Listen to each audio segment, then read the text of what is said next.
अभी फिलहाल मैं मथुरा में रहता हूँ। मेरे जीवन की अगर बात करेंगे तो मेरा एक छोटे से गांव में मेरा जन्म हुआ। पिताजी जो परिवार था वो किसान परिवार था, छोटा सा गांव था, एक एवरेज फैमिली थी। उसमें मुझे पढ़ने लिखने के लिए शिक्षा दी गई, क्योंकि व्यक्ति वहाँ जॉब बिजनेस करने के लिए कोई बोलता नहीं है, क्योंकि पैसा चाहिए। तो मुझे ये बताया गया, हम तीन भाई हैं और तीनों ही इस बिजनेस में डायमंड है। ये एक छोटा सा परिचय है। मेरी ज़िंदगी चल रही थी, पढ़ाई लिखाई की, मैंने प्राइवेट ट्यूशन करना भी शुरू किया। प्राइवेट ट्यूशन करता था मैं, गांव में ही मैंने पढ़ाना शुरू कर दिया था। जब बच्चा पढ़ता है तो ख्वाब जरूर बड़े बड़े बनाता है। आप बेशक रिकॉर्ड ना करें, ये रिकॉर्डिंग के लिए बड़ा कैमरा लगा है, मिलेगी आप लोगों को, और ये अगर मेरे नाम से डालेंगे तो यूट्यूब पे मिल जाएंगे आपको सब। ये पहली बार नहीं बता रहा हूँ, 21 साल से बता रहा हूँ। मेरा वही नाम है, वही मेरा नाम है, वही गांव की चर्चा करता हूँ, सेम। एक बंदा तो इसमें चिढ़ गया, हमने उसको फंक्शन के लिए बोला क्या फंक्शन अटेंड कर लो, तो उसने मेरे से पूछा योगी जी कौन कौन आएंगे। मैंने बोला मैं और जसवीर जी आएंगे। अरे आपकी कहानी क्या सुनना, आपकी तो हमने 20 बार सुनी है, आप दोनों ही आएंगे। जसवीर जी स्टेज पे आएंगे, बोले मैं जसवीर हूँ, मैं सादाबाद का रहने वाला हूँ, वही कहानी रिपीट करेंगे। आप आओगे तो आप भी वही बताओगे। तो अब मैंने 1 मिनट के लिए सोचा बात तो ठीक है, लेकिन फिर मैंने उससे ये पूछा भी कि अगर, और उसने ये बोला कि पिछले 20 साल से तुम यही बता रहे हो। तो अब मैं आपसे पूछता हूं, मैं 20 साल से बोलता हूं कि मेरा नाम ये है, तो मैं वही बोला करूं कि उसे बदल दूं? मुझे वही बोलना पड़ेगा। अब दूसरे फंक्शन में आके ये तो नहीं कह सकता ना पिताजी तो राजा थे। अरे वो किसान थे तो थे, बदल कैसे सकता हूं? तो कहानी तो वही रहेगी, लेकिन बार बार सुननी पड़ती है। कोई अच्छी चीज़ है, कहानी सुनाने का ही तो काम है, और है ही क्या। तो मैं प्राइवेट ट्यूशन करता था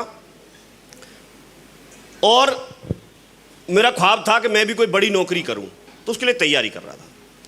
मुझे किसी ने सजेस्ट किया कि आप कोई पहले छोटी नौकरी कर लो, तो नौकरी का कीड़ा दिमाग में से ख़त्म हो जाएगा, फिर आप बड़ी नौकरी के लिए तैयारी कर, क्योंकि उसमें समय चाहिए और आपको पैसा भी चाहिए। तो मैंने उस समय तक उत्तर प्रदेश में बीटीसी अगर आप कर लो तो सरकारी टीचर बनना तय था, कन्फर्म था। आज की डेट में नहीं है, पहले ये तय था। आप लोग जानते हैं ये बात, यूपी से होंगे सारे लोग। तो मैंने बीटीसी के लिए अप्लाई किया, उसकी तैयारी की, उसके टेस्ट में फेल हो गया, नंबर ही नहीं आया। उसी तैयारी के आधार पर बीएड में सिलेक्शन हो गया, तो मैं बीएड करने चला गया। कुछ ना करने से तो कुछ करना बेहतर है, तो बीएड करने के लिए चला गया। तो वहाँ पर इसी प्रक्रिया में वो कॉलेज में मुझे मुलाकात हो गई माधव सर से। जब माधव सर से मुलाकात हो गई तो उन्होंने ज्वाइन कर रखा था, थैंक यू वेरी मच, वो यहीं आगरा से थे, उन्होंने इस बिजनेस को ज्वाइन कर रखा था। वो भी प्राइवेट टीचिंग किया करते थे, ऐसे ही ट्यूशन पढ़ाया करते थे। उनके बारे में बहुत सारी बातें आप लोगों को मालूम होंगी।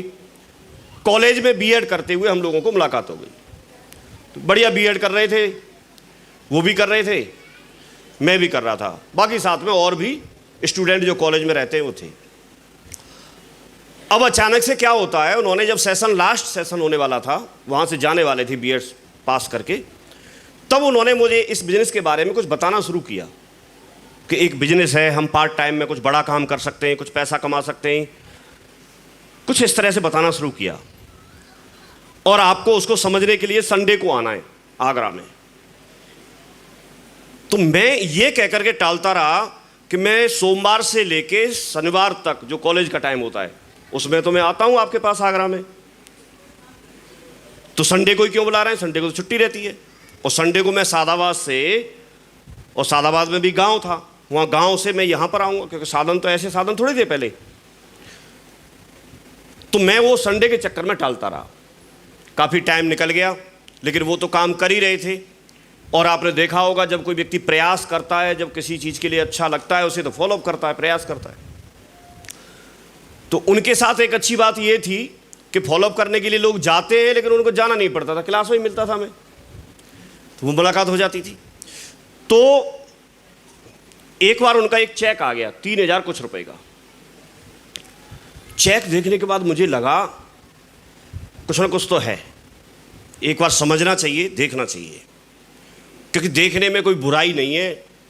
हो सकता है कोई चीज़ ऐसी हो जो हमारे काम की हो, यही सोच करके यहाँ पर जो नए लोग आए हैं वो यही सोच के तो आए होंगे, नहीं तो कोई क्या ले लेगा।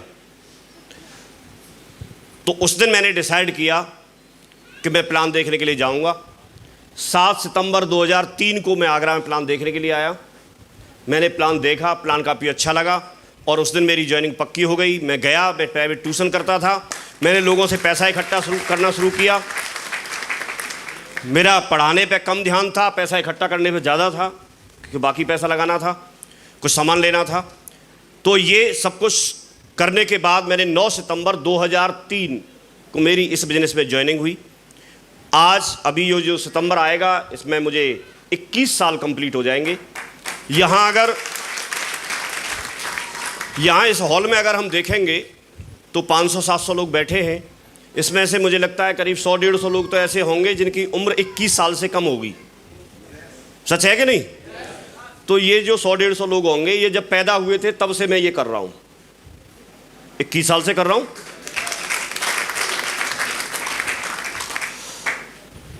तो मैं बार बार धन्यवाद बोलता हूँ। उस समय मेरी समझ में नहीं आ रहा था, लेकिन इनको कुछ विजन रहा होगा या इनको अपना चेक बनाना होगा, उस चक्कर में मेरी ज्वाइनिंग करा ली सर ने। इनके दिमाग में क्या रहा था मुझे तो बताया नहीं आज तक, लेकिन इतना तो हम जान ही सकते हैं, या तो इनको अपना चेक बनाना होगा या फिर लगा होगा कि सपने साकार हो सकते हैं, तो मैं किसी साथी को साथ में लूं। थैंक्स गॉड, मैं धन्यवाद देता हूं बार बार भगवान को कि इनकी लिस्ट में मेरा नाम आ गया।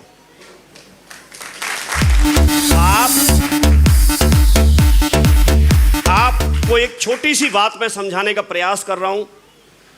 आप लोगों की लिस्ट में किसी का नाम आ जाना भी भविष्य में उसकी जिंदगी बदल सकता है। आपका उसमें कुछ नहीं जाता। आप डायरी पेन लेके बैठते हैं, उसमें 5 पैसे की स्याही नहीं लगेगी उसका नाम लिखने में, लेकिन जब तक किसी का नाम लिस्ट में नहीं आएगा तो क्या उसके जीवन में कोई परिवर्तन आ सकता है? अगर इनके माइंड में मेरे नाम के लिए विचार नहीं आया होता, अगर इन्होंने अपनी डायरी में मेरा नाम नहीं लिखा होता, तो क्या आज मैं सफल हो पाता? तो ये बहुत छोटी बात है, लेकिन आप इसको हल्के में ना लें। आपके पास एक डायरी होती है, अपलाइन आपको लिस्ट बनाने के लिए बोलता है, आप उसमें जरूर सारे रिश्तेदारों का, दोस्त, रिश्तेदार, पड़ोसी जिनको आप जानते हैं, उन सब का नाम जरूर लिखें। वो तो बाकी बाद की बात है, नाम तो लिख सकते हैं कि नहीं लिख सकते। मैं आपसे पूछता हूं, नाम लिखने में क्या कोई परेशानी होगी किसी को? एक पेंसिल लेकर के व्यक्ति नाम लिख सकता है कि नहीं लिख सकता है? हम ये छोटा काम भी नहीं करते। जब हम इस प्रक्रिया को ही शुरू नहीं करेंगे तो आगे की प्रक्रिया शुरू नहीं हो पाएगी। तो इसलिए आज ही जाने के बाद जब भी आपको टाइम मिलता है, डायरी लेके उसमें सारे लोगों के नाम लिखो, सबके नाम लिखो। जब आप नाम लिखोगे, जब आपकी लिस्ट में 100, 150, 200, 500 लोग जब आपको दिखेंगे तो आप मोटिवेट होंगे उनको जानकारी देने के लिए। तो उसके बाद प्रक्रिया बढ़ेगी। जब तक आप ऐसा नहीं करते, आपके साथ दिमाग में एक साथ सारी चीजें नहीं आ सकती। जैसे आप अभी अभी सोचना शुरू करें तो कोई एक नाम आ सकता है, 2 नाम आ सकते हैं, लेकिन एक साथ 100 नाम नहीं आएंगे।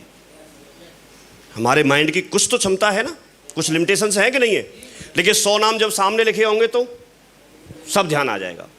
इसलिए सबसे पहले लिस्ट पर ध्यान देना, ये बहुत बेसिक जरूरत है इस बिजनेस की। ये सफलता का पहला स्टेप है। अगर आपके पास लिस्ट भरपूर है, आप इस बिजनेस में चांस आपके बढ़ जाते हैं सफल होने के। तो आप इसको जरूर करना शुरू करें। मैं इस बात के लिए धन्यवाद देता हूं कि मेरा नाम इन्होंने लिखा और मुझे ज्वाइनिंग कराई। मैं आज पिछले 21 साल से इनकी गाइडलाइन में इनके साथ रह करके दमदारी से काम कर रहा हूं। बाकी हम बात आगे करते हैं। ये कुछ शुरुआत के फोटो हैं। हमने जब प्रक्रिया जब आगे बढ़ाते हैं तो एक जनरल बेसिक बात करते हैं। जब आप फील्ड में जाएंगे तो आप लोगों से मिलेंगे तो आप प्लान उनको बताएंगे। तो प्लान बताने के बाद कुछ लोग समझेंगे और कुछ लोग नहीं समझेंगे, और कुछ लोग ऐसे होंगे जो आपको समझा के उल्टा भेज देंगे। समझिए बातों को। आप जब लोगों को बताना शुरू करेंगे, कुछ लोग समझेंगे आपकी बात को, कुछ लोग आपकी बात को नहीं समझेंगे, और कुछ लोग उल्टा आपको समझा देंगे। अगर आप उनको समझाने का जो प्रभाव आप पे आ गया तो आप बिजनेस से उसी समय क्विट कर देंगे। ऐसे लोगों की संख्या मैं पिछले 21 साल से देख रहा हूं। बहुत लोग होते हैं जो बिजनेस में जुड़ते हैं, उनको कोई रिश्तेदार समझाता है, वो बाहर हो जाते हैं। उनको कोई उनका दोस्त समझाता है, वो बाहर हो जाते हैं। उनको कोई भी व्यक्ति जो उनका हो सकता है करीबी हो, पहले हो सकता है वो मानते हो कि ये पढ़ा लिखा व्यक्ति है, ये समझदार व्यक्ति है, और उसने कोई बात बोल दी, वो बाहर हो जाता है। लेकिन यहाँ एक बात आपको समझनी है, जो फील्ड में आप जाओगे, मोटिवेशन ठीक है, लेकिन इस चीज़ को समझिए। आप जब आप फील्ड में जाएंगे तो आप मुझे बताइए इस बिजनेस के बारे में, एक कोई व्यक्ति जो बहुत एक सक्सेसफुल डॉक्टर है, अगर उनसे इस बिजनेस के बारे में पूछिए और उनको इस प्लान के बारे में पता नहीं, तो क्या वो इसके बारे में सलाह दे पाएंगे? क्या बता पाएंगे? नहीं बता पाएंगे। आप किसी एक पीएचडी होल्डर जो बाहर बहुत बड़े स्तर पर एजुकेशन ले रखी है, क्या उनसे आप बात करेंगे तो क्या वो इसके बारे में बता पाएंगे? नहीं बता पाएंगे। लेकिन हम यही गलती करते हैं। वो हमारे कोई करीबी हो सकते हैं, हमारे पेरेंट्स हो सकते हैं, हमारे फैमिली मेम्बर हो सकते हैं, हमारे रिश्तेदार हो सकते हैं, हमारे पड़ोसी हो सकते हैं, लेकिन जब हम उनसे पूछते हैं तो वो हमको गाइड कर देते हैं। जबकि सही मायने में जिस फील्ड का जो व्यक्ति माहिर है वही गाइड कर सकता है। तो आप इस फील्ड के बारे में कोई जानकारी चाहते हैं तो आप उनसे जानकारी लीजिए जो आपको यहाँ लेके आए हैं। आप उनसे जानकारी लीजिए जो व्यक्ति यहाँ पर जिसने साल 2 साल 4 साल काम किया है और वो सफल है। सिर्फ ज्वाइन नहीं किया और ज्वाइन करके फेल नहीं हुआ। हम सफल होना चाहते हैं तो सफल व्यक्ति से आपको जानकारी लेनी होगी। कई बार हम असफल, जो व्यक्ति यहाँ असफल हो गया वो कोई कारण हो सकता है, उससे भी हम जाके पूछ लेते हैं। मार्केट में ऐसे लोग भी आपको मिलेंगे जो बोलेंगे मैंने ये ज्वाइन किया था, मैंने 3 साल किया, 2 साल किया, लेकिन 2 साल में कुछ नहीं हुआ, मुझे घर वापस बैठना पड़ा। तो ऐसा कौन व्यक्ति है जो असफल हो गया? लेकिन आप असफल होना चाहते हैं या सफल होना चाहते हैं? अगर आप सफल होना चाहते हैं तो आपको जो व्यक्ति सफल है उससे जानकारी लेनी होगी, तो आप नहीं भटकेंगे और आप आगे बढ़ जाएंगे। क्लियर हो रहा है कि नहीं हो रहा है? तो थैंक्स गॉड इनके माध्यम से धीरे धीरे करके मुझे लोगों के साथ जाने का मौका मिला। मैंने बताना शुरू किया तो ये शुरुआत के फ़ोटो हैं। जैसे दिशा वर्कशॉप में जाते हैं या कहीं मीटिंग्स में जाते हैं तो इसमें आपको जसवीर जी को देखो सीट नहीं मिली, बैठे दिख रहे हैं क्या आपको? साइड में दिख रहे हैं जसवीर जी? पहचान हो रही है ना? मैं इसलिए पूछ रहा हूँ, कई बार जब उम्र छोटी होती है, बच्चा होता है तो उसके गाल फूले हुए होते हैं। इनके पहले पिचके हुए थे, अब फूले बाद में आके। देख रहे हो ना आप? पहले तो ये देख रहे हैं कि ऐसे सेशन में हम जाते थे और ये सारे लोग आपको दिख रहे हैं, मैं भी दिख रहा हूँ इसमें। तो इसमें कुछ ही चेहरे हैं जो अब आपको दिखेंगे। ये मैं पहले ऐसे था, देखो पोस्चर दिख रहा है? समझ रहे नहीं समझ रहे? और ऐसा तो तब था, मैं मास्टर था, तो मास्टर भी ऐसे होते हैं। हाँ जी, मुकेश जी बोल रहे थे मैं हेड मास्टर हूँ। मैं बार बार, क्योंकि उन्होंने कई बार बोला, मैं इतनी बार सोचा यार मैं तो हेड मास्टर भी नहीं बन पाया, उससे पहले ही छोड़ के आ गया। हाँ जी, तो ये तो शुरुआत के कुछ फ़ोटो हैं, लेकिन धीरे धीरे करके सर के माध्यम से बाकी जो अपने सीनियर लीडर थे, जो अपने ग्रेट मेंटर्स हैं, जिन्होंने सिस्टम बनाया, उनके संपर्क में मैं आया और लगातार ये चीज़ें आती गई। काम चल रहा था, काम काफ़ी आगे बढ़ रहा था, काम आगे धीरे धीरे बढ़ रहा था। लोग जुड़ते हैं, आपने देखा होगा। लेकिन उनमें से मेरे साथ ये हुआ कि 24 अक्टूबर 2004 को हमने एक डायमंड सेलिब्रेशन देखा और उसको देख करके हम काफ़ी मोटिवेट हुए, मुट्ठी बांधी कि हमें कुछ करना है और हर हालत में डायमंड तो हम बनेंगे। तो वहाँ से मुट्ठी बांध के आ गए और जोश में हमने बहुत सारे लोगों को ज्वाइन करा लिया, काफ़ी सारे लोगों को ज्वाइन करा लिया। लेकिन वहाँ पर हो सकता है हम लोगों की मिस्टेक रही होगी या पता नहीं क्या, ज्वाइन तो करा लिया लेकिन उन लोगों को हम ट्रेंड नहीं कर पाए, विजन नहीं दे पाए, साथ में टीम में काम कैसे करना है, हो सकता है उस तरह की हमें जानकारी नहीं रही हो, या फिर वो लोग ऐसे रहे हों उनमें से जो ज़्यादातर लोग थे वो सब बैठ गए। मुझे सिल्वर बनने में करीब 13 महीने का वक्त लगा, लेकिन सिल्वर से टोपाज बनने में करीब करीब 8 से 9 महीने का वक्त लगा। मैं 7 जुलाई 2005 को मैं टोपाज बन गया था, लेकिन उसके बाद भीड़ तो बहुत आई, लोग तो बहुत जुड़े थे, लेकिन उसके बाद में थे तो बहुत सारे, लेकिन उसमें बात यही थी कि काम कितने आए। लोग तो बहुत थे, लेकिन आपके पास भी भीड़ बहुत हो सकती है, लोग बहुत हो सकते हैं, लेकिन आपको उनमें से जो काम आ सके ऐसे लोग छांट लें, क्योंकि बाकी सबकी हवा निकली रहती है, पंचर होते हैं तो उसका करेंगे क्या। तो ये हमें समझने की ज़रूरत है। ये तो उस समय का फ़ोटो है, आप इनका देख रहे हैं 2009 का, जब टोपाज बन गए थे ये। मैं 2009 में डायमंड बन गया था, ये 2011 में डायमंड बन गए, उस समय का फ़ोटो है। सूट से ला के लाए थे, देखो पूरा स्टाइल में फ़ोटो खिंचाया था इन्होंने। देख रहे हैं जसवीर जी का, आपको दिख रहा है क्या? देखो ये डायमंड बने थे उस समय का फ़ोटो है। देखो आपको ये खुद नहीं दिखाएंगे, मैं दिखा रहा हूँ। हाँ जी। फिर 2020 में ये ऐसे हो गए देखो, और 2023 में कैसे हो गए आपने देखा है।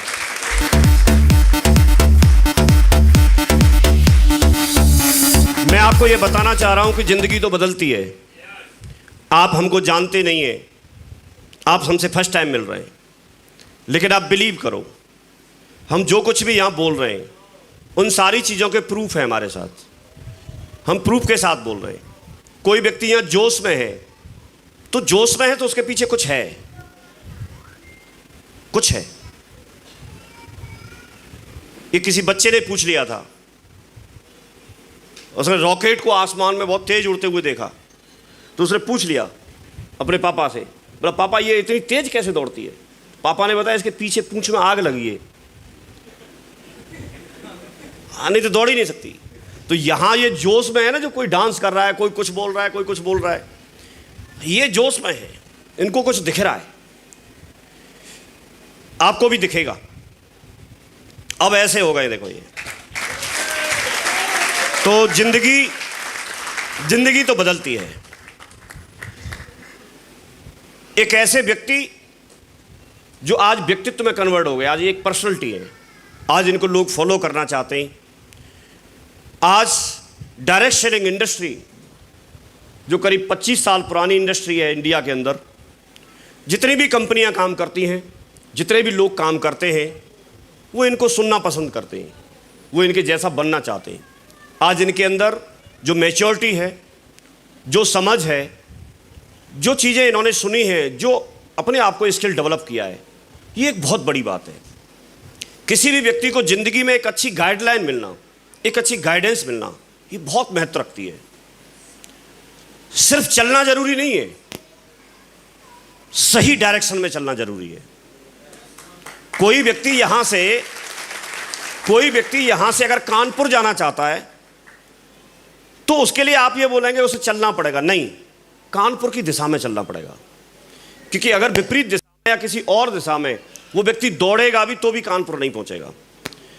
तो अपनी जिंदगी में कोई एक ऐसा व्यक्ति होना जो आपको सही डायरेक्शन का अंदाजा करा सके, सही डायरेक्शन के लिए गाइड कर सके, वो रोल आपके लिए जसवीर जी निभाते हैं। एक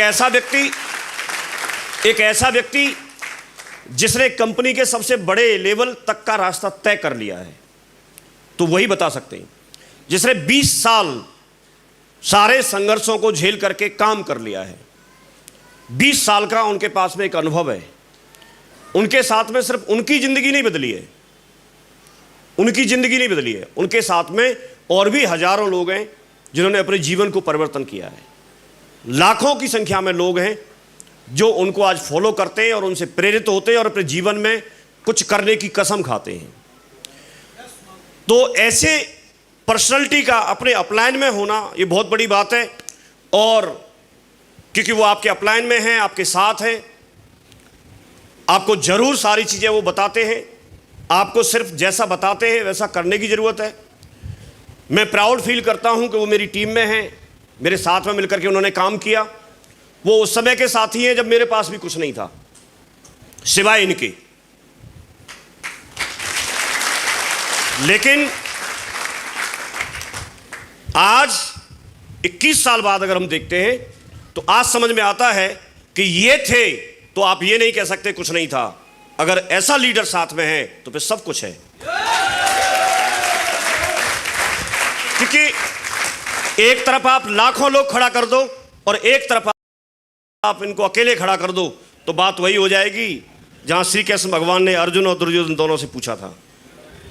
तो आपकी टीम में अगर ऐसा कोई ईमानदार, ऐसा कोई मेहनती, ऐसा कोई ग्रेटफुल रहने वाला, सच बोलने वाला, अगर इस तरह का कोई व्यक्ति है, आप उसका हाथ थामे रखना, वो आपका जसवीर बनेगा भविष्य में, आपका जसवीर बनेगा।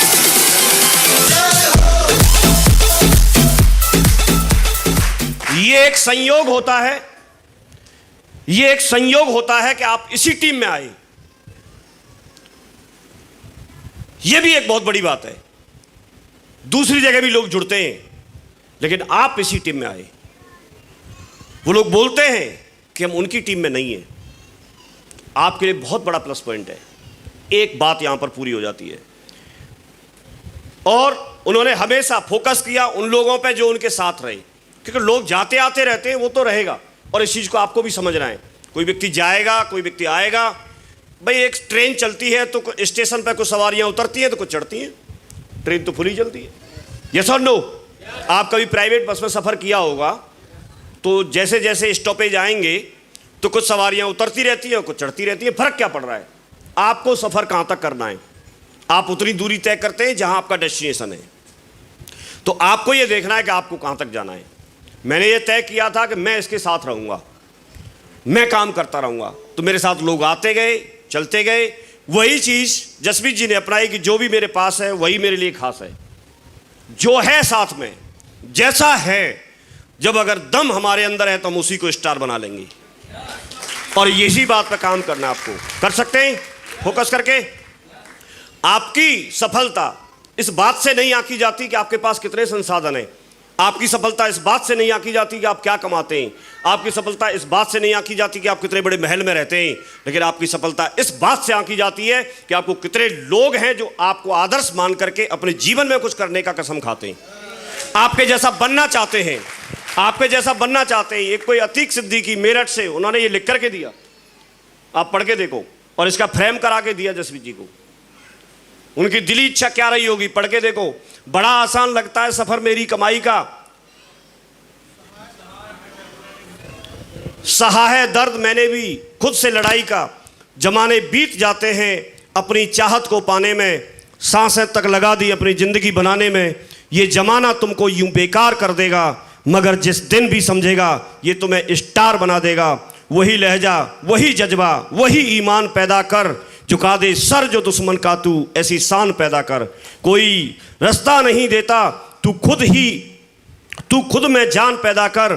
यहाँ श्री जसवीर बैठे हैं, तू भी ऐसा नाम पैदा कर।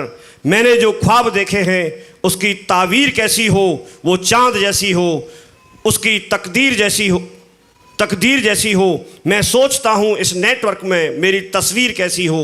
मैं गर्व से कहता हूँ श्री जसवीर जैसी हो। तो लोग ऐसा बनना चाहते हैं, लोग ऐसा बनना चाहते हैं। अपनी पर्सनैलिटी को उन्होंने निखारा है, अपनी पर्सनैलिटी को निखारा है। आप अपने अंदर खुशबू पैदा करो। आप बोलते साहब लोग जुड़ते नहीं हैं। कभी भी आपने गुड़ की डेली जहां रखोगे मक्खियां वहां आती हैं। आप यहां से डेली को उठा के यहां रख दो, मक्खियां कहां आएंगी? इधर ही आएंगी। तो आप ऐसे कैसे उम्मीद कर सकते हो कि वहां आए, दूसरी जगह नहीं आएंगी? आप अपने पे काम करो। आपको यहाँ फ्री में एजुकेशन मिलती है।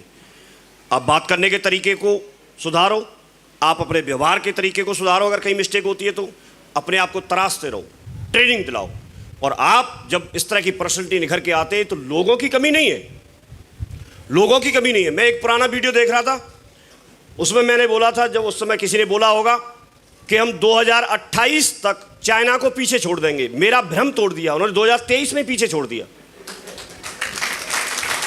अभी हम दुनिया में नंबर 1 पे है ना। कुछ दिन तक हम ये बोलते थे कि चाइना नंबर 1 पे है जनसंख्या के मामले में। उसको भी पीछे छोड़ दिया। तो लोग तो यहां पर कोई कमी है नहीं, आप जहां खड़े होंगे वहीं लाइन लग जाती है। लेकिन किस लिए लगे ये आपको सोचने की जरूरत है। और हमेशा एक ही बात बोलनी है, मेरा जन्म इतिहास रचने के लिए, क्योंकि उन्होंने तो हमेशा यही बोला। आप देखेंगे तो इसमें बहुत सारे लोगों का योगदान रहता है।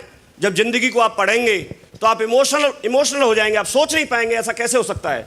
आप एलवी शर्मा जी को देखिए, ये किसान नहीं थे, मजदूर किसान थे, इनके पास अपनी ज़मीन नहीं थी, किसी की ज़मीन भाड़े पर लेकर के, रेंट पर लेकर के काम करते थे, कुछ नहीं था, कर्जे में डूबे हुए थे।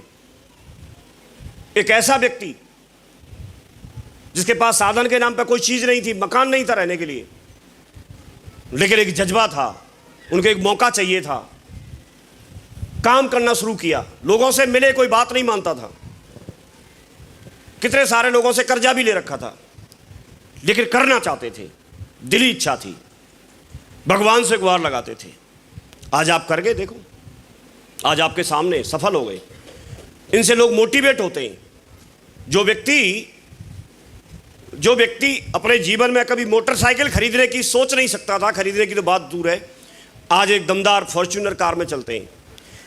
जिस गांव में उनके पास 7 बीघा ज़मीन थी पुरखों की, वो गिरवी रखी हुई थी और शायद सेल हो गई थी, वो बिक गई थी। आज उन्होंने वो तो वापस कर ली, उसके साथ साथ 35 बीघा ज़मीन और ले ली।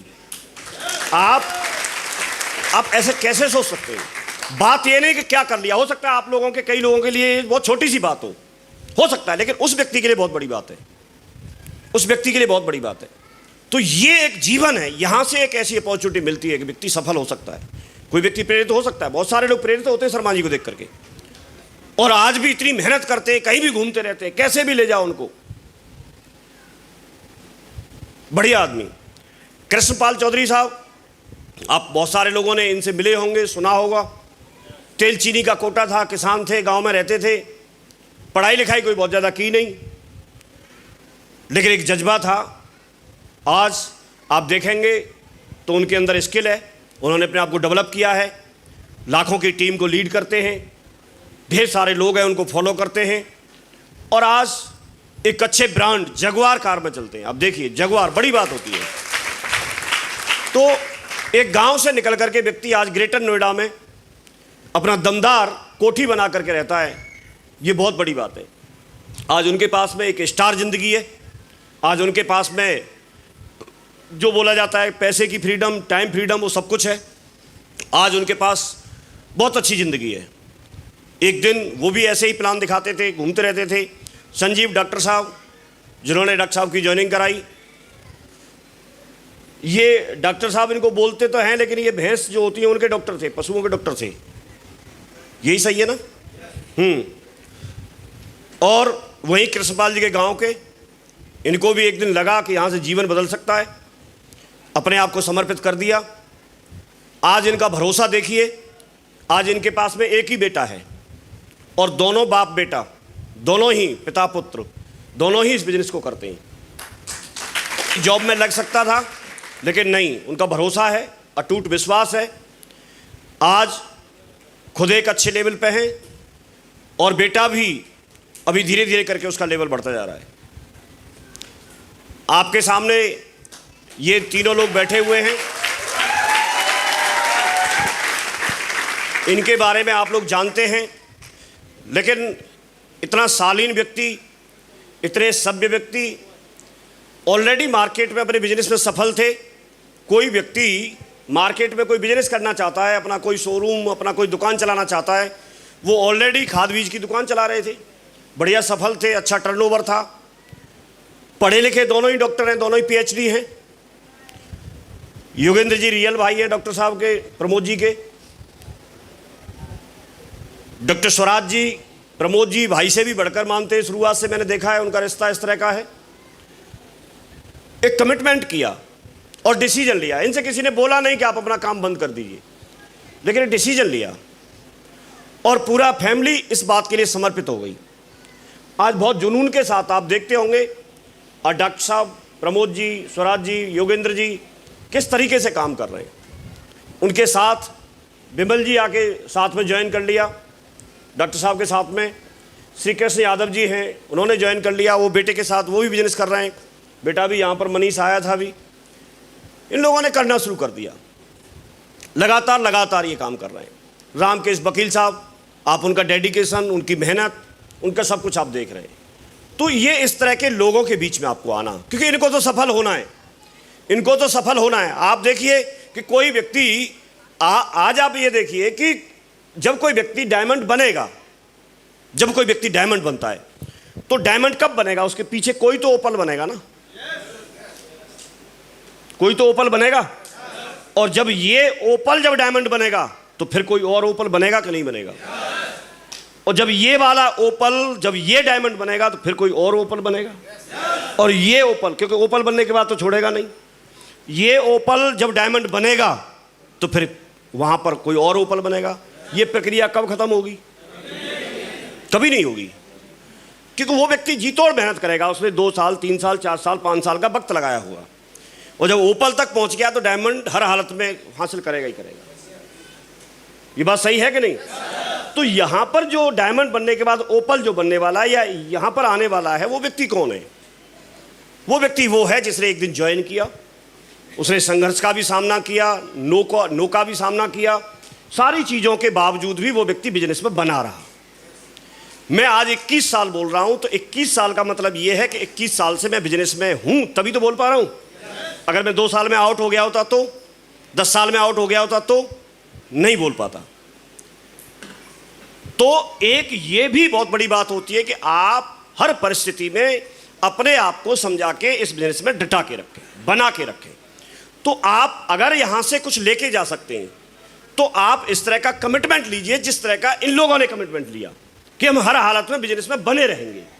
अब मैं आपसे, मेरा मानना ये है, मैं ये पूछना चाहता हूं, ट्रेनिंग तो आपको ये सब लोग देते ही रहते हैं, लेकिन मैं आपसे ये पूछना चाहता हूं कि आप में से ऐसे कितने लोग हैं जो ये बोलते हैं कि इनकी तरह से कमिटमेंट लेते हैं, हम इन लोगों के साथ बने रहेंगे।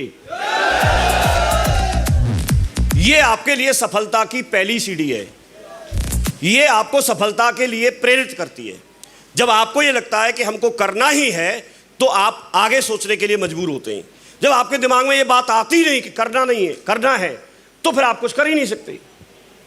भाई जब आप यहां पर आए तो आपके माइंड में ऐसी कोई बात आई, ऐसा कोई विचार आया कि हमको फंक्शन में जाना है, कैसे जाना है, ये विचार उसके बाद आया।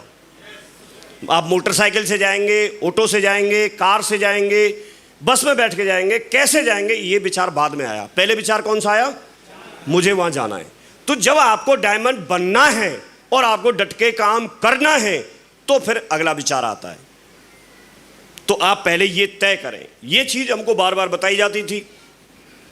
मैं बहुत बहुत बधाई देता हूं आपको भी कि आपको ऐसे अपलाइन मिले, और ये पूरे डायमंड क्लब को, डॉक्टर प्रमोद जी को, योगेंद्र जी को, और साथ में स्वराज जी को, और पूरी टीम को, जिन्होंने इस तरह का प्रोग्राम मैनेज किया और मुझे यहाँ पर आने का और बोलने का मौका दिया। सो बहुत बहुत धन्यवाद।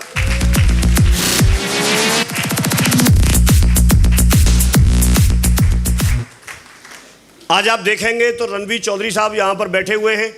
उन्होंने थाईलैंड टारगेट को क्वालिफाई किया है। 26 दिन के अंदर उन्होंने टारगेट क्वालिफाई किया। उधर खड़े हैं सामने। ये टारगेट आप देख पा रहे होंगे, ये 4 जून से शुरू हुआ और 4 जून से आज आप देखिए आज तक उन्होंने टारगेट को क्वालिफाई कर लिया है। तो उनको बहुत बहुत बधाई, बहुत बहुत शुभकामनाएं आपको टारगेट डन करने के लिए। टारगेट जब कोई व्यक्ति क्वालिफाई करता है तो टारगेट क्वालिफाई करता है, उसको सम्मान तो मिलता ही मिलता है, उसको विदेश घूमने का मौका तो मिलता ही मिलता है, लेकिन साथ में उनको पैसा भी मिलता है। कम समय में ज़्यादा पैसा मिलता है। जब पैसा मिलता है तो व्यक्ति अपने सपने पूरे कर सकता है, अपने लिए बाइक चेंज कर सकता है, अपने लिए कोई कार खरीद सकता है, अपने घर को रेनोवेट करा सकता है। थोड़ा पैसा तो आता है कि नहीं आता है? यस और नो? अपने लिए बढ़िया कपड़े खरीद सकते हैं, अपने बच्चों को अच्छे स्कूल में पढ़ा सकते हैं, बच्चों को एक ट्यूशन की क्लास एक्स्ट्रा दे सकते हैं। कहीं तो पैसा काम आएगा कि नहीं आएगा? तो धीरे धीरे ज़िंदगी में बदलाव आना शुरू होता है, धीरे धीरे बदलाव आना शुरू करता है। मैंने जब शुरुआत की थी तो अपने गांव से शुरुआत की, आसपास के लोगों को जोड़ा, जो जानने पहचानने वाले थे उनको प्रयास किया जा करके। कई बार लोग मना करते थे, कई बार मानते थे, कई बार नहीं भी मानते थे।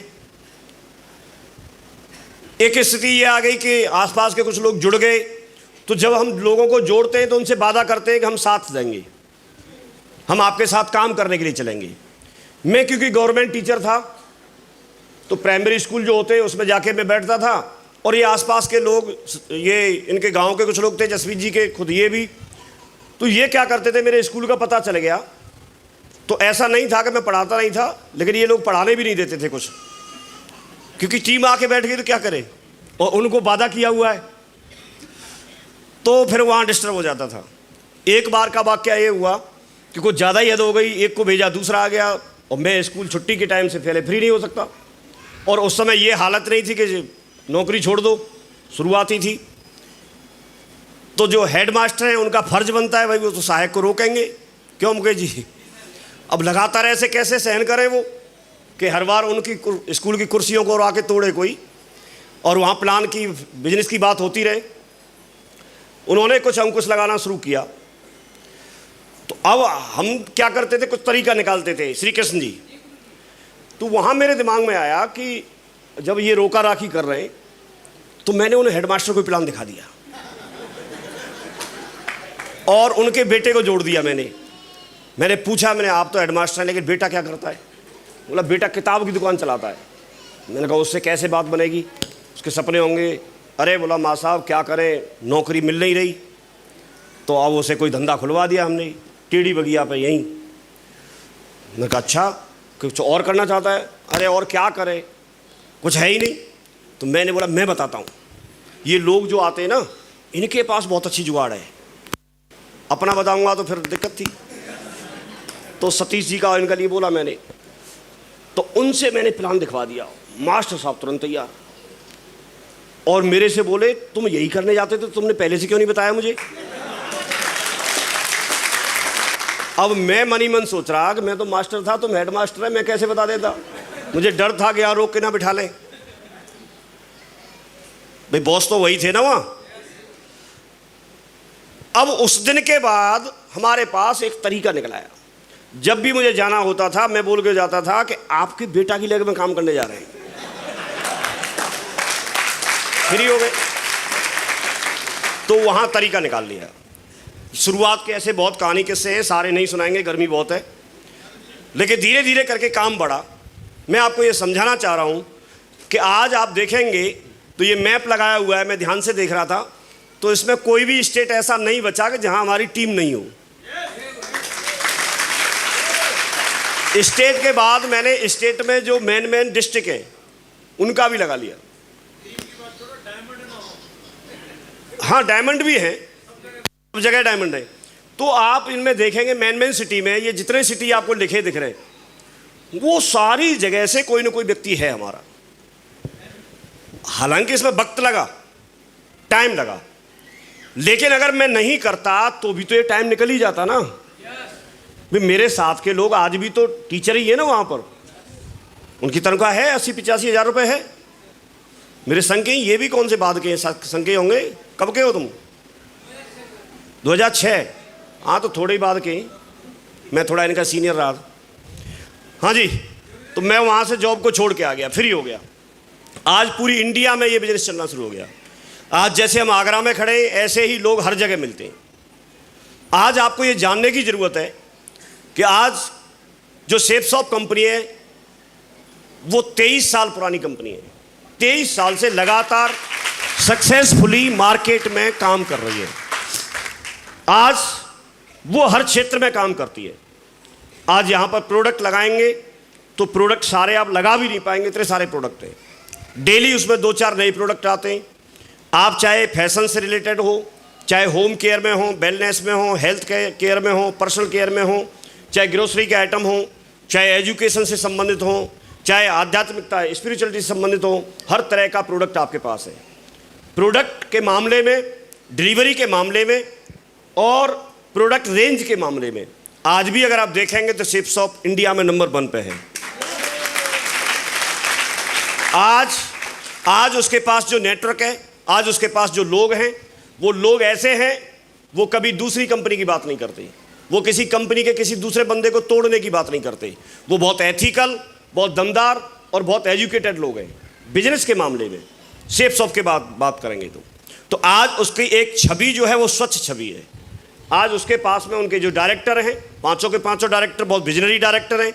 आज आप ऐसी संस्था में आप आए हैं, 22वीं एनिवर्सरी वो मना चुके हैं, 23 वर्ष कंप्लीट हो गए। अगर टर्नओवर के माध्यम से देखेंगे तो ये टर्नओवर के मामले में इंडियन कंपनी के रूप में नंबर 1 कंपनी है, और वर्ल्ड वाइज देखेंगे एमबे वाली कंपनी को अगर आप यहाँ लेके आएंगे तो नंबर 2 पे आती है। तो क्योंकि वो तो बाहर की कंपनी है और पहले की कंपनी है, बहुत पुरानी। तो इस मामले में अगर आप देखेंगे तो हम नंबर 1 कंपनी के आज किसी प्लान में, किसी फंक्शन में हम बैठे हुए हैं। तो आप एक सुरक्षित जगह पे हैं, सही जगह पे हैं, जिसने प्रूफ किया है। आपको कितना समझ में आता है अलग बात है, लेकिन उसने प्रूफ किया है 23 साल काम करके यहाँ पर हजारों लोगों के जीवन को, लाखों लोगों के जीवन को बदल करके। करोड़ों करोड़ों रुपए एक एक वीक में देने वाली कंपनी आपके सामने है। शुरुआत से सर के साथ मैंने काम करना शुरू किया, सर लोगों के माध्यम से, और आगे बढ़ता गया। आज अगर आप देखेंगे तो मैं जितने भी लेवल हैं, ब्रॉन्ज से लेकर के यूनिवर्सल क्राउन ऑफ मास्टर तक, हर कोई व्यक्ति बनना चाहता है, करना चाहता है। मैंने यहाँ पर काम करना शुरू किया और लगातार मैं यहाँ से अपनी यात्रा को, बिजनेस की यात्रा को आगे बढ़ाता चला गया। लोग आते चले गए, उनमें से कुछ लोग नेगेटिव टाइप के थे, वो दूर होते चले गए। उनमें से कुछ दमदार लोग थे, वो साथ बनते चले गए और उन्होंने काम किया, मैंने उनके साथ काम किया और एक दमदार टीम बनी, और आज हम लोग यूसीए के लेवल पर पहुंच गए।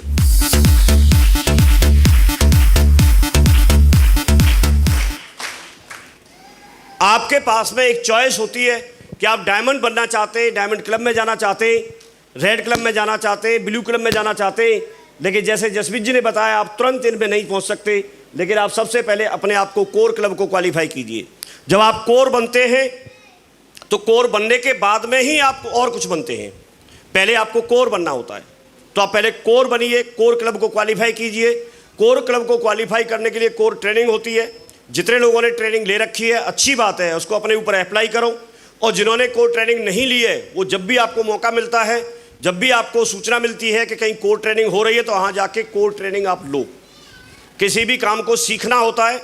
हम सब लोग अपने अपने फील्ड में माहिर हो सकते हैं, लेकिन हम इस फील्ड के लिए नए हैं, तो हमको इस काम को सीखना है। सीखने के लिए हमारे पास कोर ट्रेनिंग होती है। तो कोर ट्रेनिंग में आप बिजनेस को अच्छे से समझिए, उसको बिठा करके तसल्ली से, टाइम ज़्यादा ले करके 2-3 दिन में आपको समझाया जाता है एक एक चीज़ को। इतना कम समय में आपको नहीं समझाया जा सकता। लेकिन आप कोर शब्द याद रखना, जिन्होंने कोर ट्रेनिंग नहीं ली है वो कोर ट्रेनिंग जरूर लें, मैं इसको रिकमेंड करता हूँ। कितने लोग हैं जिन्होंने कोर ट्रेनिंग अभी नहीं ली है, अभी तक नहीं ली है? अच्छा, बहुत बढ़िया। आप लेना जरूर, सफल होना चाहते हैं तो आपको कोर ट्रेनिंग लेनी है। आप जब भीड़ में से लोगों को लेके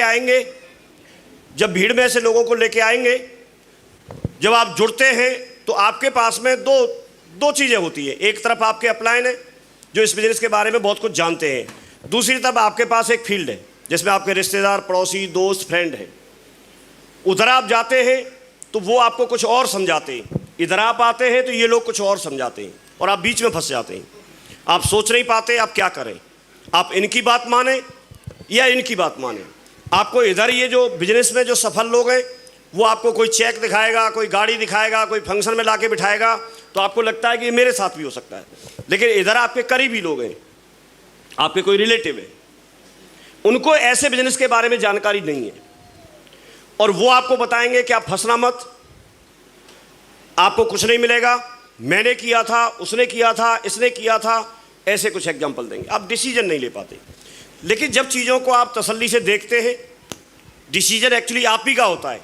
जब आपके पास सब कुछ है, सारे रिश्तेदार आ जाएंगे, कुछ नहीं है, जो हैं वो भी भाग जाएंगे। सही बात है कि नहीं? तो ये आपको डिसाइड करना होता है, ये आपकी पोजीशन है।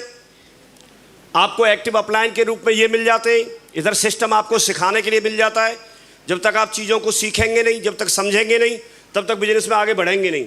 शेप शॉप आपकी सारी जिम्मेदारी ले लेती है, पूरा स्टॉक रखने की, जहां आप बोलेंगे जिस एड्रेस पे, वहां पर प्रोडक्ट पहुंचाने की, टाइम से प्रोडक्ट पहुंचाने की, बढ़िया प्रोडक्ट पहुंचाने की पूरी जिम्मेदारी लेता है। लेकिन क्योंकि आप जुड़ गए, यहां पर आप किसी प्रोडक्ट का फ़ायदा ले सकते हैं। लेकिन जब आपको बिजनेस करना है तो आपको अपनी एक टीम बनानी होती है। आपको अपनी एक टीम बनानी होती है, और वो टीम जब आप बनाते हैं तो टीम बनाने के लिए बहुत सारे लोग मिलेंगे आपको, कहीं भी जाएं आप भीड़ मिलेगी, लेकिन उन लोगों में से धीरे धीरे करके आपको प्लान में लाके बिठाना। अब क्योंकि आप सफल होना चाहते हैं तो आपको एक चीज़ समझनी है, कोई भी व्यक्ति, जैसे आपको यहाँ बुला के लाया गया, कोई बुला के लाया आपको, आप ऐसे किसी को फ्री ऑफ कॉस्ट संडे को प्लान चलता है जिसमें बिजनेस की जानकारी दी जाती है। आप प्लान की जानकारी देने के लिए एक्सपर्ट्स होते हैं जिनको बिजनेस के बारे में पूरी जानकारी है। कुछ ऐसे लोग होते हैं जिन्होंने इस बिजनेस में ज्वाइन किया और उन्होंने कुछ कमाया, वो लोग वहाँ पर प्रत्यक्ष देखने के लिए होते हैं। तो आप जब सफल होना चाहते हैं तो सबसे पहली प्रक्रिया और सबसे ज़्यादा दम लगाने वाली जो प्रक्रिया है वो है आपका संडे का प्लान। आप संडे को वेन्यू पर ज़्यादा से ज़्यादा लोगों को बिठाओ, ज़्यादा से ज़्यादा लोगों को, ये बात हमको बताई गई।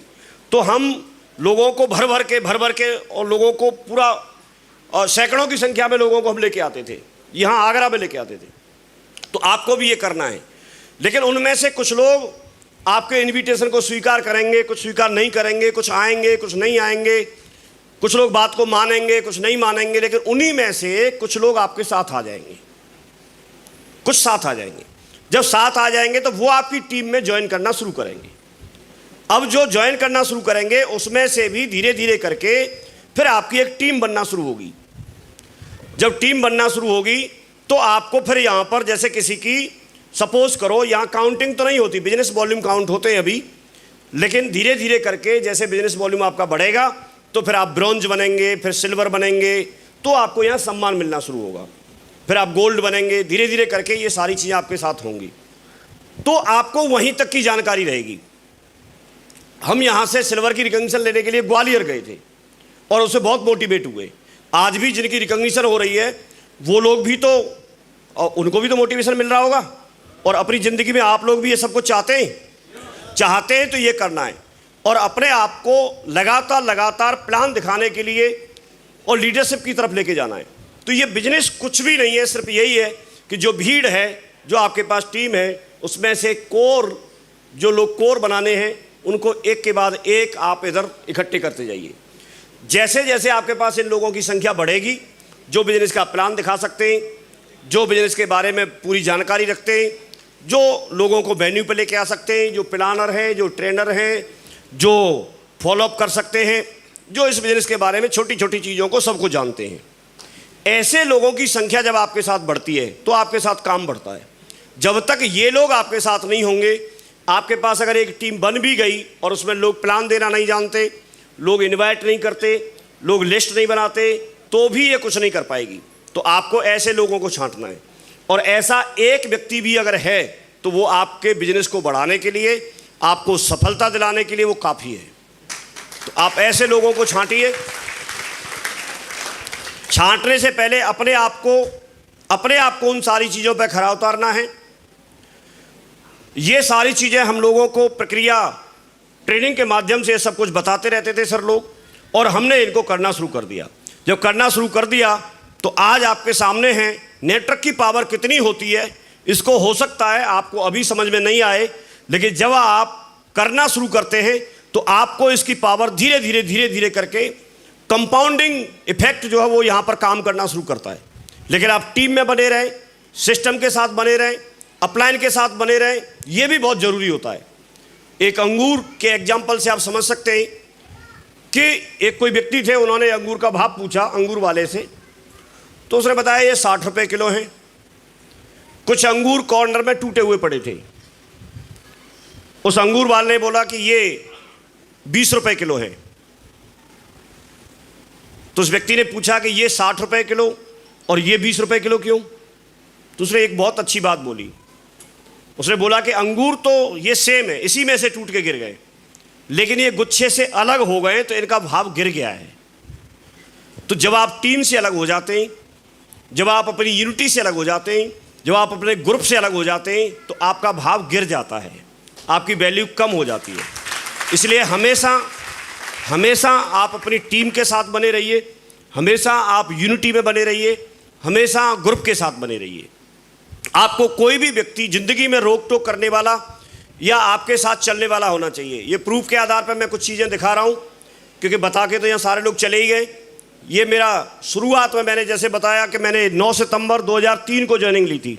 ये 16/9/2003 का चेक है।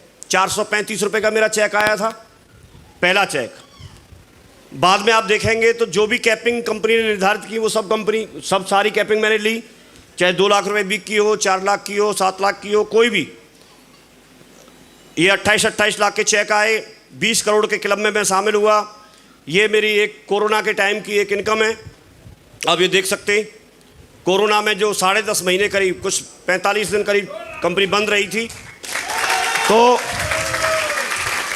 ये फॉर्म नंबर 16 ये दिखा रहा हूँ मैं आपको। आप बहुत सारे साथी यहाँ पर बैठे होंगे।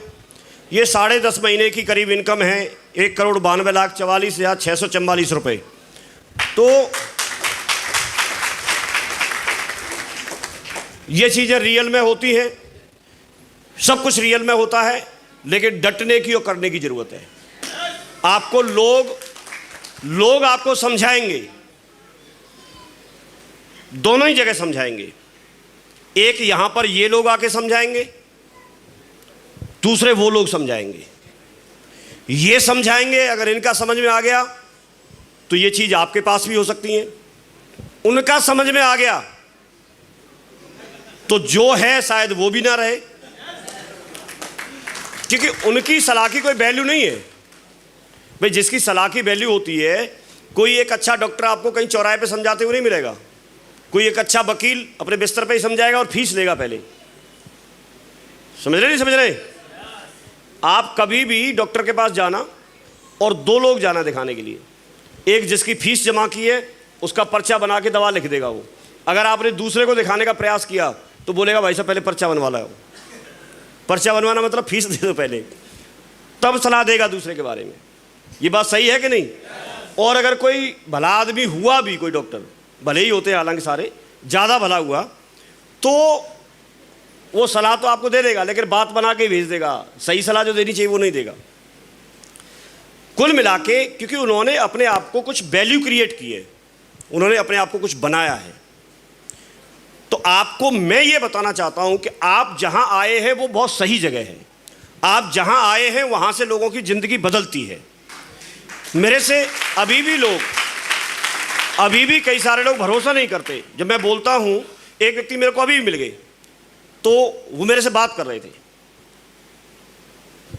इंट्रोडक्शन होना शुरू हुआ तो उनसे मैंने बात की, तो बोले कि मैं लोगों की नौकरी लगवाता हूं, आप क्या करते हो?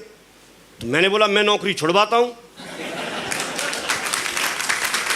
तो अब मैंने गलत तो बोला नहीं था, लेकिन उनको हजम नहीं हुई ये बात, और मेरे पे ऐसे देखने लगे, अरे भाई साहब नौकरी लगवाना किसी को रोजगार दिलाने वाली बात है, आप उसका रोजगार है उसको छुड़वाने की बात कर रहे हैं। तो अब उसके हिसाब से तो बात ठीक थी, लेकिन मैं आपको ये बताना चाह रहा हूं, सपोज करिए कि कोई ये भाई साहब यहां सीट पे बैठे, ठीक है, जब तक ये सीट पे बैठे तब तक कोई और बैठ सकता है क्या? अब हो सकता है कोई एक व्यक्ति हमारा वहां 6 घंटे से खड़ा है, उसके पैर दुख रहे हो, उसको भी तो सीट की जरूरत है। तो कई लोग ऐसे होते हैं जिनके पास रोटी पानी की व्यवस्था बन गई, जुगाड़ बन गई, नौकरी है, लेकिन सुबह सुबह आपने देखा होगा 3-4 बजे बहुत सारे लड़के गांव से जाते हैं और दौड़ लगाते हैं। उनको भी तो भर्ती होना है। तो जब ये खाली नहीं करेंगे तो भर्ती कैसे होंगे? तो मैं भी तो किसी अगले वाले को रोजगार दे रहा हूं। एक सीट खाली करके किसी को रोजगार दिया ना, और इनको बेरोजगार थोड़े ही किया। भाई नौकरी किसकी छूटती है? जो यहां सिक्योर हो जाता है, यहां उससे ज्यादा कमाता है। तो आपने तो 2 लोगों को रोजगार दिया सही मायने में, तो उनकी जिंदगी उससे बेहतर बनाई, और दूसरा वाला जो बेरोजगार घूम रहा था वो वहां बैठ गया। वो ट्रेंड होगा, 2-4 साल मेहनत करेगा, 2-4 साल मेहनत करेगा तो फिर सीट खाली करवा लो उससे। अपना काम क्या है, लोग भर्ती होते जाएंगे, उनको समझाते रहो, कुछ समझेंगे, उसमें से निकलते रहेंगे, दूसरे लोगों को रोजगार मिलता रहेगा। ये प्रक्रिया कब तक चलेगी? चलती रहेगी। तो काम कब बंद हो सकता है हमारा? कभी नहीं होगा। गवर्नमेंट ने मोहर लगा दी तो काम अपना बहुत अच्छा है, और लोगों की कोई कमी नहीं है। यहां पर, यहां लोग बहुत है। 3 बंदे थे, एक चाइना का, एक अमेरिका का और एक इंडियन। ट्रेन में सफ़र कर रहे थे, बैठने के लिए जगह नहीं मिली, इंडिया में लोग इतने। तो चाइना वाले ने कुछ टेक्नोलॉजी की चीज़ हाथ में ली और फेंक दी, बोला हमारे यहाँ टेक्नोलॉजी की कोई कमी नहीं है। अमेरिका वाले ने $1 की गड्डी, नोटों की गड्डी ली, फाड़ के फेंक दी, बोला हमारे यहाँ नोटों की कोई कमी नहीं है। इंडिया वाले ने दोनों के पीछे लात लगाई और बोला हमारे यहाँ लोगों की कोई कमी नहीं है। तो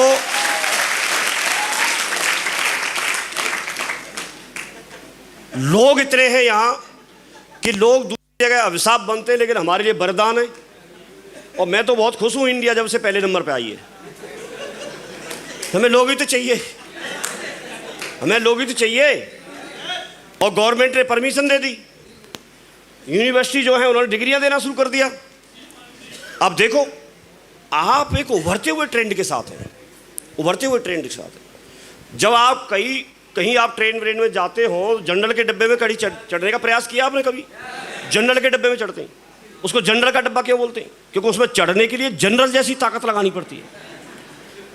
अगर आप चढ़ भी गए तो कई बार तो किसी को तो ऊपर ही ऊपर पहुंचा देते हैं लोग। और सामान तो, बैग तो हमेशा जनरल डब्बे में बैग तो हमेशा ऊपर हाथों हाथों पे ही आता है, किसी का भी हो। नहीं, ऐसे अनुभव नहीं किया आपने? एक व्यक्ति आपके जैसा स्मार्ट था, चढ़ गया अंदर, अब जाके ट्रेन में गया तो उसे तो सोने की आदत थी और वो भीड़ इतनी सारी ट्रेन में कि जगह ही नहीं मिले। उसने क्या किया, दिमाग लगा दिया सिस्टम में। हाँ, उसने बोला कि इस डब्बे में सांप है, जैसे यहाँ कोई हल्ला मचा दे यहाँ कि इसमें हॉल में सांप है, तो ये इंतजार करेंगे, अरे कौन सर बोल रहा है, भाग जाएंगे जहाँ जगह मिलेगी। ट्रेन का डब्बा तुरंत 1 मिनट के अंदर खाली। जब खाली हो गया, रात को 9 बजे का टाइम था, चद्दर ओढ़ के और बढ़िया सीट पे, बर्थ पे सो गया आराम से, टकाटक सो गया। सोता रहा, थका हुआ आया होगा कहीं से। सुबह 5 बजे उसमें चाय वाला आवाज़ लगा रहा, चाय ले लो, चाय ले लो। उसने चद्दर हटाई और पूछा, बोला कौन सा स्टेशन आ गया भैया? तो चाय वाला बोला कि इस डब्बे में रात को सांप निकल आया था, तो इसको ट्रेन काट के चली गई, वही स्टेशन पर खड़ा है। तो मैं आपको ये समझाना चाह रहा हूं कि आप सिस्टम में दिमाग मत लगाना। सिस्टम में दिमाग लगाएंगे तो जिस स्टेशन पर आप खड़े हैं वहीं खड़े रहेंगे, आगे नहीं पहुंच पाएंगे। तो आपको जैसे जैसे एक्टिव अपलाइन बताए वैसे वैसे करो, बढ़िया दमदारी से काम करो। बिजनेस बहुत अच्छा है, प्रूफ के लिए, सारी चीज़ों के लिए हम हैं। आप किसी भी फील्ड से आए हैं, आप कुछ भी करते हैं, लेकिन आपके पास मौका है। आपको लगता है कि मेरी ज़िंदगी अच्छी है, तो भाई साहब परोपकार कर लो। बहुत सारे लोग घूम रहे हैं, उनको आप सजेस्ट कर दो। आप अच्छे प्रोडक्ट इस्तेमाल कर लो, आपके पास मौका है। आपके पास पैसा हो सकता है तो आप नाम के लिए कर लो, आपके पास नाम हो सकता है तो आप अपने पैसे के लिए कर लो, दूसरे लोगों की भलाई के लिए कर लो। बहुत सारे ऑप्शन है यहाँ पर। तो ये एक अपॉर्चुनिटी मिली है, बड़ा ध्यानपूर्वक आप लोगों ने सुना। अभी प्रोग्राम के बहुत अहम क्षण अभी और बाकी हैं। अभी आज जो भी रिकग्निशन हुई उन सबको बहुत बहुत बधाई, जो होने वाली है उनको भी बहुत बहुत बधाई। और पूरे टीम जितनी भी यहाँ पर बैठी है, जो वॉलेंटियर, हमारी इधर कृपा भाई साहब की टीम और बाकी फोटोग्राफर, ये सब लोग, इनका पूरा सहयोग रहता है। सबके लिए एक मिल के जोरदार तालियां बजाएंगे और मैं अपनी बात को यहीं पर विराम दूंगा। बहुत बहुत धन्यवाद। Thank you very much. Wish you all the best and go diamond. Thank you.